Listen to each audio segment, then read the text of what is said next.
Hello and welcome to Apprendre l'anglais. Expressions number 1. Bonjour et bienvenue à Apprendre l'anglais. Expression numéro 1. Je m'appelle Thomas, je suis américain et au travers de ce podcast, je voudrais partager avec vous un peu de la langue anglaise. Dans les leçons d'expression, on va apprendre des choses qui ne sont pas le vocabulaire typique de l'anglais, mais on va apprendre de l'argot et des expressions aussi qui sont employées tous les jours dans la vie quotidienne des Américains et aussi de temps en temps les Anglais. Alors, commençons.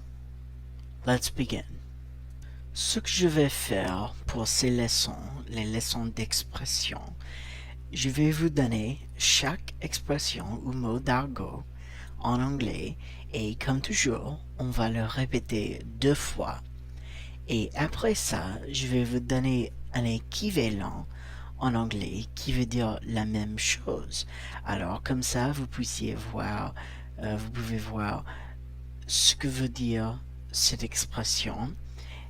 Et enfin, je vais vous donner 1 ou 2 exemples pour chaque mot pour que vous puissiez voir comment employer cette expression ou ce mot. Alors, on va commencer avec le mot gonna. Alors, écoutez et répétez. Gonna. Gonna. Ce mot est appelé G-O-N-N-A. Et littéralement, c'est une contraction des mots going to. Mais c'est un peu différent que going to parce que c'est beaucoup plus facile à dire. Et ce que vous pouvez faire avec cette expression, vous pouvez l'employer n'importe où, n'importe quand il y a les mots going et to immédiatement après going, sauf si le verbe to go est le verbe principal. Alors, par exemple, avec la phrase I'm going to the store, vous ne pouvez pas employer gonna parce que to go, c'est le verbe principal, c'est où je vais. Alors si aller, c'est le verbe principal, vous ne pouvez pas employer gonna. Mais si vous avez un autre verbe, par exemple, I'm going to eat tonight, vous pouvez employer gonna au lieu de going to. Alors, pour cet exemple, I'm going to eat tonight, cela deviendrait I'm gonna eat tonight. Et, comme vous pouvez peut-être remarquer, c'est beaucoup plus facile à dire. Alors, répétez après moi. I'm going to eat tonight. Et cela devient I'm gonna eat tonight. I'm gonna eat tonight. Alors, ça c'est gonna. Cela veut dire going to. Ensuite, nous avons un mot qui est un peu la même et c'est wanna. Alors, répétez après moi. Wanna. Wanna. Ce mot est une contraction des mots want to. Want to. Cela devient wanna.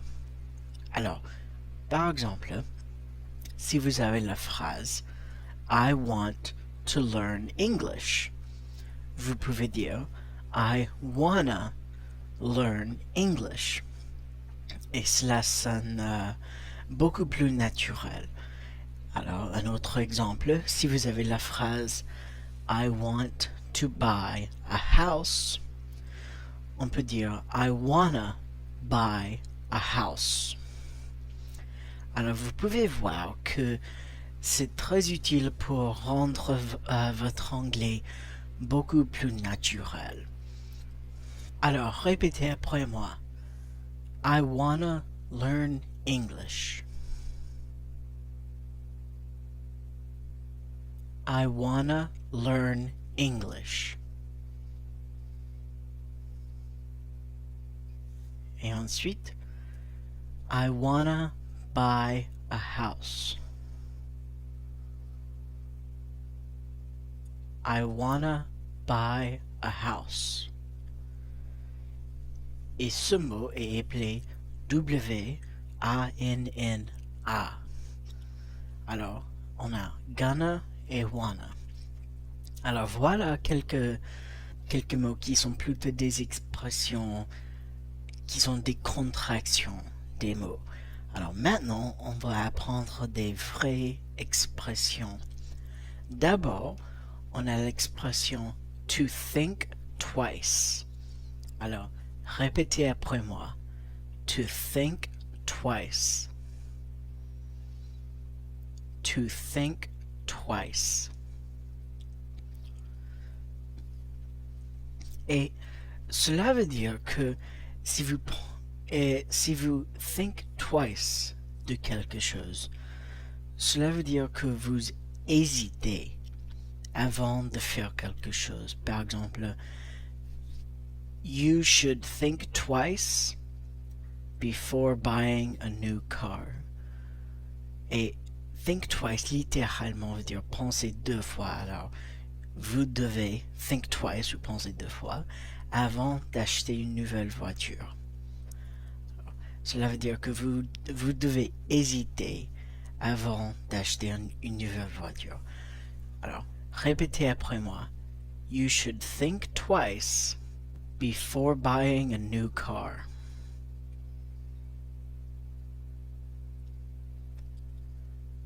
You should think twice before buying a new car.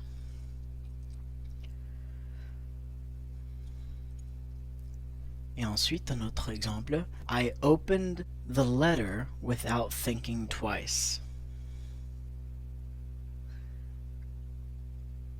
I opened the letter without thinking twice. C'est-à-dire que I opened the letter without hesitating. Alors, ensuite, nous avons l'expression left and right. Alors, répétez après moi. Left and right. Left and right.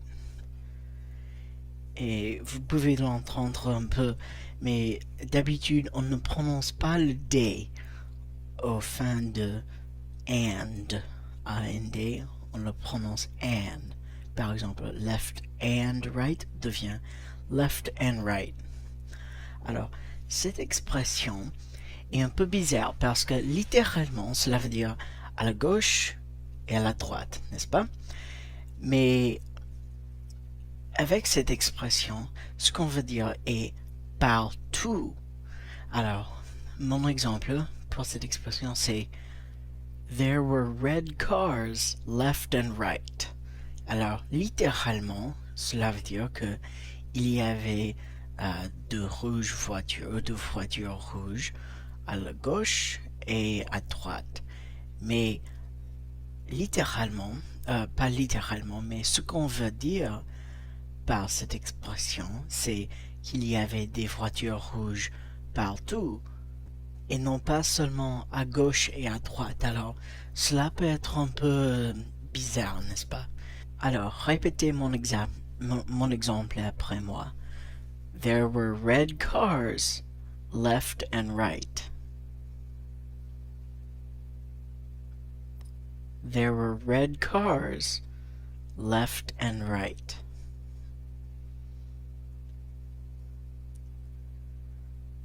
Alors, ensuite, nous avons une expression que j'emploie, moi, que j'emploie beaucoup, et c'est très utile, je crois. C'est off the top of my head. Off the top of my head. Alors, écoutez et répétez. Off the top of my head. Off the top of my head.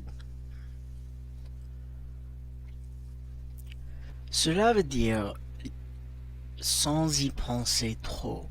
Alors, par exemple, si la première personne demande Do you know Susan? Est-ce que vous connaissez Susan? Puis la deuxième personne pourrait répondre avec Off the top of my head? No.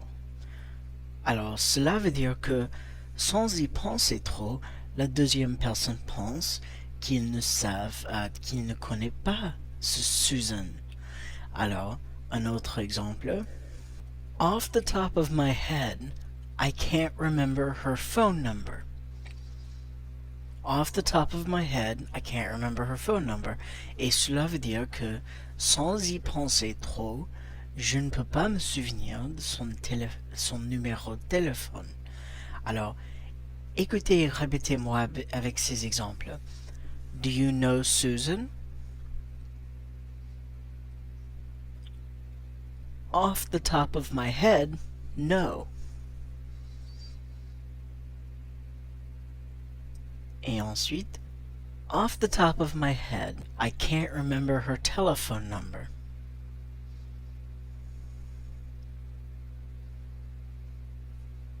Ensuite, nous avons l'expression to pull someone's leg. Et c'est une autre façon de dire to joke ou to tease ou to kid. Et ce que cela veut dire, par exemple, si quelqu'un vous dit que ils ont gagné 10 millions de dollars, alors probablement ce n'est pas vrai, n'est-ce pas? Alors il fait une blague ou il se moque de toi ou n'importe quoi. Et en anglais, on peut dire que he's pulling your leg. He's pulling your leg.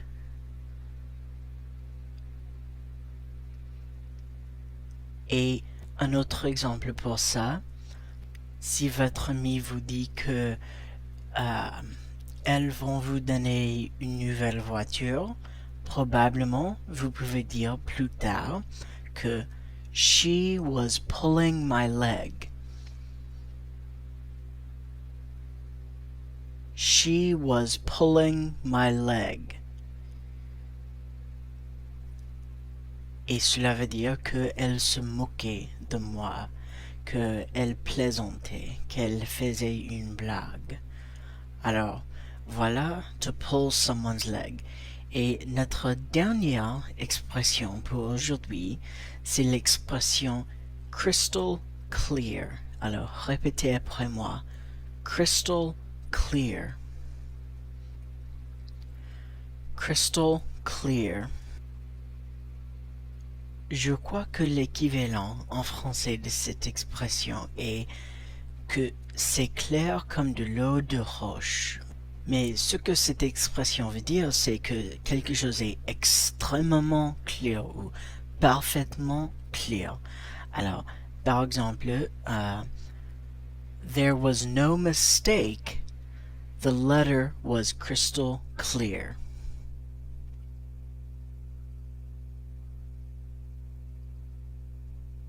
There was no mistake. The letter was crystal clear.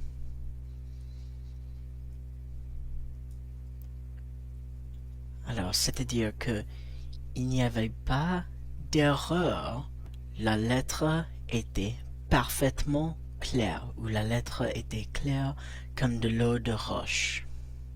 Et si j'ai mal employé cette expression, ça c'est pourquoi je vous ai donné l'équivalent parfaitement clair ou extrêmement clair.